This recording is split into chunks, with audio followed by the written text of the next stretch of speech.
श्रीमन्नारायण नारायण हरि हरि ओम। श्रीमन्नारायण नारायण हरि हरि ओम। श्रीमन्नारायण नारायण हरि हरि ओम। करें सुखदेव जी इस प्रकार से सारे देवता लोग ब्रह्मा आदि भगवान की प्रशंसा करते करते अपने लोक को चले गए। कारण कि जब भगवान अपने धाम को बैठे, कल बताया था, जैसे बादलों के बीच में बिजली चमकती है ताड़ करके पता नहीं चलता, वैसे ही भगवान यहाँ से नीचे अपने स्वधाम में गए। उन हक्का पक्का रह गए सारे देवता लोग। सभी को निर्लेप ही भगवान का मनुष्यों के समान जन्म लेना, लीला करना, फिर उसे श्रवण करना। बता रहे हैं कि भगवान का जन्म तो प्रकट हो जाते हैं, वैसे अंतर ध्यान हो जाते हैं। जैसे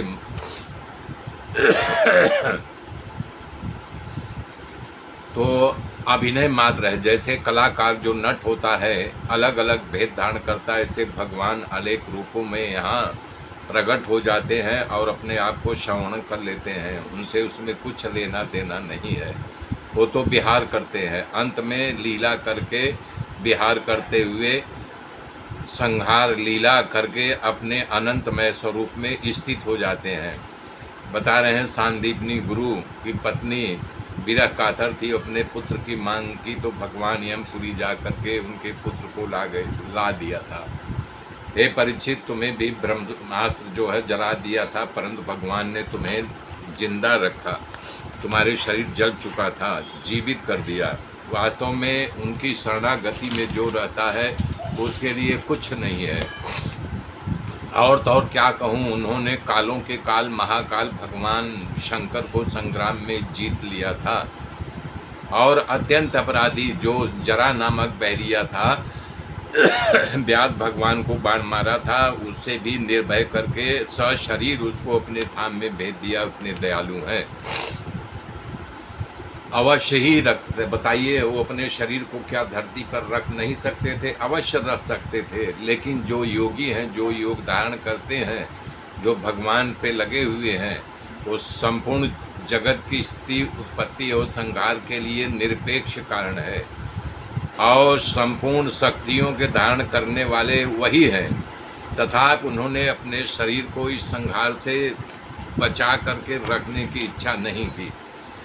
इसलिए उन्होंने दिखाया कि हे आत्मनिष्ठ पुरुषों के लिए ज्ञान है कि ये शरीर का क्या प्रयोजन, तुम हमारे में लगे हो, मेरे तक आने का सुदृढ़ मार्ग है। भगवान श्री कृष्ण परम धाम की गति की कथा, ये जो एकाग्र चित्त से हो करके सुबह सुबह करता है, जो कीर्तन करेगा, इस गाथा को गाएगा, वो सर्वश्रेष्ठ परम पद की प्राप्ति करेगा। इधर धारुक भगवान श्री कृष्ण के पास से जब द्वारिका पहुंचा तो बड़ा व्याकुल था और आ करके वो विरह वेदना को रो करके वसुदेव उग्रसेन के चरणों पे गिर करके फूट फूट के रोने लगा। आंसुओं से उनके चरणों को भिगो दिया। हे परीक्षित, अपने आप को संभाल करके यदुवंशियों की विनाश लीला की करुण कथा वहाँ सुनाना शुरू किया। तो सुन करके लोग बहुत ही दुखी है और शोक से मूर्छित हो गए। भगवान श्री कृष्ण के वियोग से बेहबल हो करके लोग से पीटते हुए वहाँ तुरंत पहुँचे जहाँ उनके भाई बंधुओं का निष्प्राण शरीर पड़ा हुआ था। अपने बंधुओं को प्राण शरीर को दे करके देवकी, रोहिणी और वसुदेव अपने पुत्र श्री कृष्ण और बलराम को न दे करके शोक की पीड़ा से व्याकुल हो गए, विरह कातर हो गए और बेहोश होने लगे।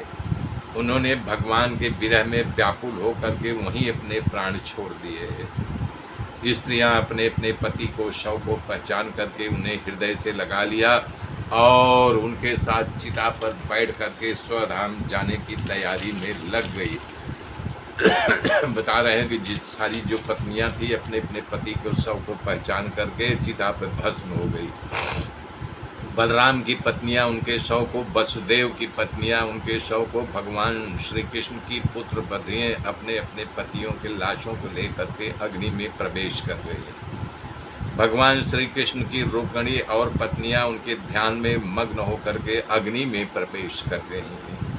हे परीक्षित, आगे की कथा फिर मैं कल जोड़ूंगा मित्रों। तब तक मेरे साथ बने रहिए। जय श्री राम, जय श्री राम, जय श्री राम।